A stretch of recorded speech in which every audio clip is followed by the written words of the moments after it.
I think SilverX is quite a unique silver company because we are in production. It's a company that also has a track record of being bootstrapped. It's a very entrepreneurial mindset.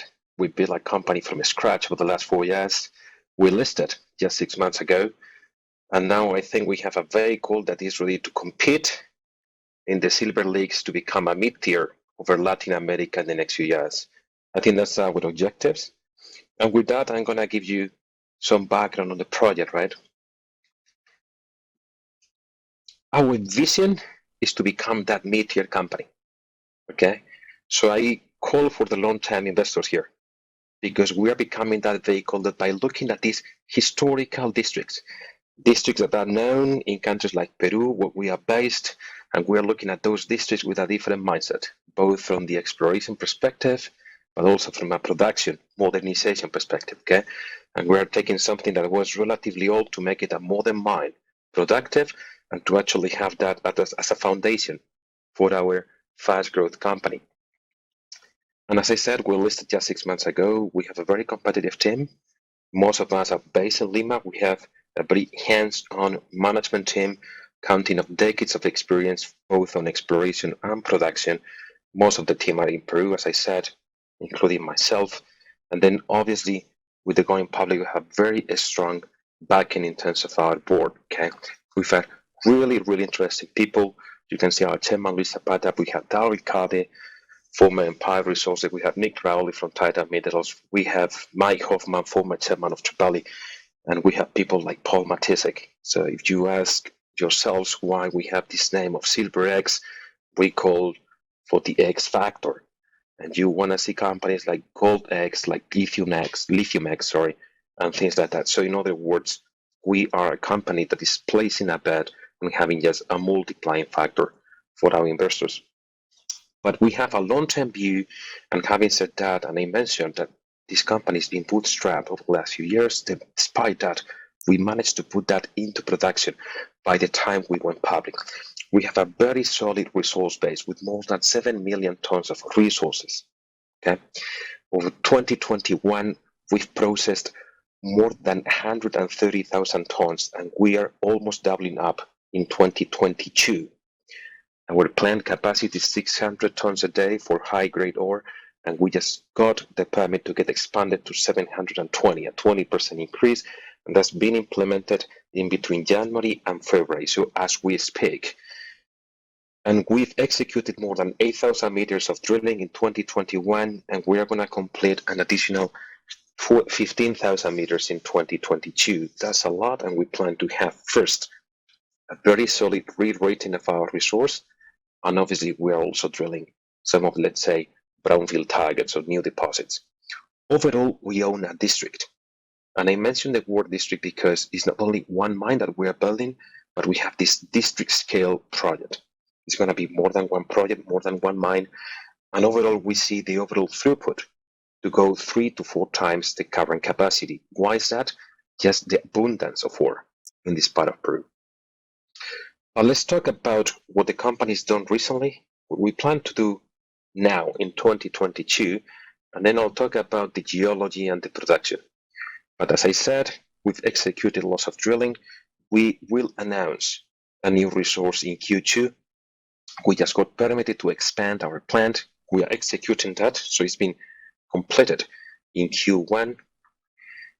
And we just started a new environmental impact study to actually increase our umbrella to our capacity up to 2,500 tons. That means that we are going to get all the permitting. So when we get our resource up online, we're going to be able to build the project on a fast track.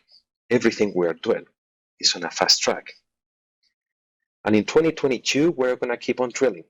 But more importantly, we're going to keep building our Tangana mine, and we're going to keep producing more ore. Okay, you're going to see production results, and you're going to see a junior company not only having a very exciting exploration upside, but actually having an EBITDA.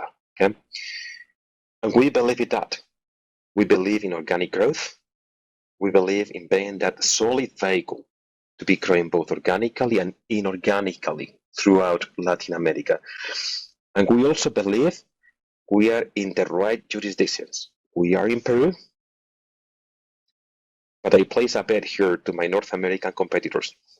We already built a mine in Nueva Recupera district. We will build the second mine before you build your first. And that's the way we work. We are mine builders and we're going to be developers. But let's talk about the district. We are in central Peru, in Huancavelica. This is basically 200 kilometers south of Lima. We have some of the majors around us. They are looking for other kind of targets. We are mining narrow vein, high grade silver / polymetallic ore. And initially we bought 2,000 hectares from New York listed Buenaventura Mining Company. Today, including some of the options we have with our neighbors, we own 20,000 hectares, more than 100 veins that are subject not only to exploration but to production.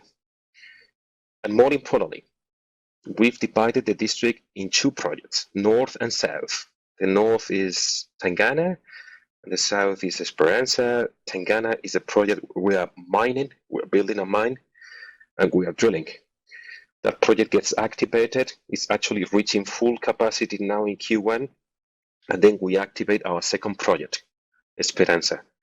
That's why we talk about the district, about these two building blocks of value, one adding to the other, and over time, building more capacity and obviously a bigger economics, if you will. But just a quick recapping on that, we are processing at 600 tons a day, just got permitted for 720. Just in the second half of 2021, we processed more than $6.5 million US for an overall of 14 million Canadian over 2021. We are going to call for full commercial production almost now in Q1. And again, just think of that. We processed more than 130,000 tons over 2021, okay? 2022 is almost double. We built a district over 4 years. It was a very entrepreneurial venture. And initially, as I said, we bought 2,000 hectares. Eventually, it's almost 20,000. We have a very good resource base with more than 7 million tons inferred. These all outcropping veins. They are all mapped. They are all sampled, okay? And we are drilling that now for the last 6 months. In Q2, we'll have our first update of this resource, okay? And our intention, obviously, is to step by step, little by little, prove a very long mine life, okay? It's all very good grades, okay? But it's just a very short-term upside, okay? The district has also very impressive exploration potential, namely the so-called skarn deposits. As these veins are hosted in limestones, there's actually likelihood that we find something bigger. But more importantly, we are also targeting some of the porphyry systems underneath this massive epithermal system. Okay, that's something we can't announce yet, but over 2022, we're going to see really interesting exploration news as well. When we started to drill just a few months ago, the first intersects were quite exciting. We had very good grades, you know. Some of them actually had hundreds and hundreds of grams of silver equivalent, okay? And actually, the interesting thing is that these veins that we are mining in Tangana, they are very long on a strike. Just the outcrops are more than 2 kilometers, occasionally up to 4, typically between 1 and 3 meters width, and they go for hundreds of meters on a vertical extent. In other words, we are certain we are going to have a very long mine life. We just need to keep drilling, okay? And to keep building this infrastructure. We are building a multi-vein mine. And just one of these veins was produced in the past at a very small scale, let's say artisanal production. We just access the veins, we put ramps, crosscuts and galleries, and we started to execute that program. Drilling underground takes time, as you need to build platforms and more accesses, but reality is that we keep on advancing downwards and on a strike as well. If you look at the 3D model of our mine, just wanted to call your attention to the fact that at the moment we are just building the mine on 3 main veins, let's say about 100 meters from each other, we are connecting them with a single infrastructure, and those veins are going to provide us with a very long mine life, as I said. Okay, so our intention here is to keep drilling deeper, to keep drilling on a strike, prove a very good resource, and to expand capacity quickly. But more importantly, we intend to have an EBITDA in 2022, and I think that's quite unique for a junior silver company. Just recently, we accessed some of the stopes, and we could do some sampling. It's really good grades. Also, we've released some of the surface sampling as well. So we've proved the veins on a strike. We've proved the veins actually having really good grades on surface. So overall, we have every ingredient to believe that Tangana is going to be our little company builder. It's going to be a project that is going to allow us to have profits. It's going to allow us to have that growth as a team. And with that, we'll take on the district. Okay. But I wanted to call your attention to the fact that we actually have some other projects in Peru as well. Okay. We have our primary district, is the Recuperada Silver District, but we also have the Coriorco Gold Project. It is south of Recuperada. This is a low sulfidation environment. It's a very high-grade bunch of veins. You know, when you look at the surface sampling, it's something in between 15-20 grams.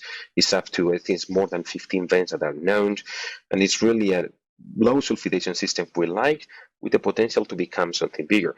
That's something we are doing in 2022. We intend to be drilling this system in the second quarter or third quarter, but we are looking at we're looking at the project from two different angles, not only like narrow vein, high grade production, but we are actually understanding this potential for a disseminated target. Okay, so again, Coriorco is not our flagship; it's a tier 2 asset on our portfolio, but it's something that's going to be bringing very good news over 2022.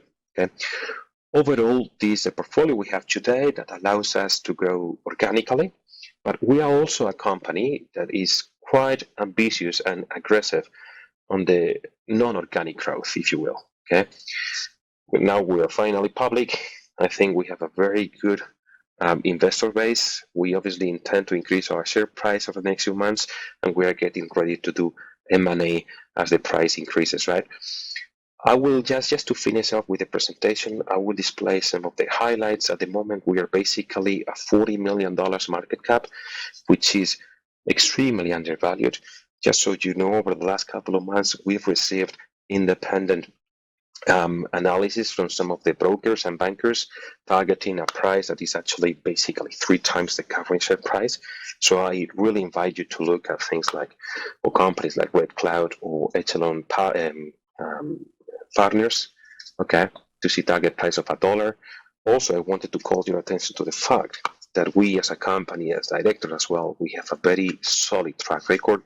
As I mentioned, the X factor of SilverX, you want to look at the number of deals in 2007 that our directors have been part of, you know, creating billions of dollars of value for investors, okay?